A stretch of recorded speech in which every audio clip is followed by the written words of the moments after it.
À partir du moment où les Juifs en Europe ont acquis les droits attachés à la citoyenneté, ce qui est très tardif, hein. Mmh. Ça a commencé en France avec la Révolution française. On en a déjà parlé hier, mais les personnes qui tiendraient des discours, antisémites, judéophobes, lobby juif, «Ah, les juifs, ils tiennent les médias, les juifs, ils sont valorisés dans la société, occidentale», machin.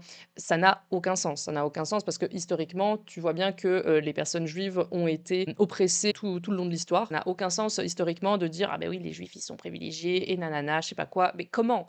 Comment, en fait? Ça n'a pas de sens. Est étalée tout au long du XIXe siècle, sauf en Russie, où les Juifs ont acquis la citoyenneté avec la Révolution d'octobre 17. Avant, ils ne l'avaient pas. Donc, vous voyez à quel point c'est C'est tardif. pour ça aussi que c'est très important, d'historiciser les choses.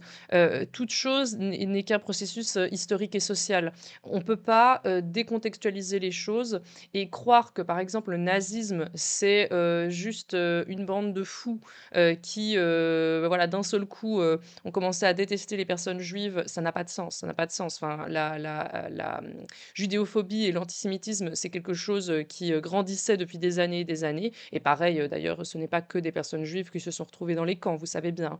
Aussi des personnes, roms, des personnes handicapées, des personnes LGBT. D'ailleurs, entre nous, je crois que la plupart d'entre nous ici sur le live et dans le chat, on serait, sacrément morts, ouais. C'est des processus, voilà, historiques et sociaux qui créent la haine de certains, types de populations et c'est pas juste d'un coup, des gens qui décident: «Vas-y, on va massacrer, tel type de population». Non, c'est toujours issu d'un procédé, quoi.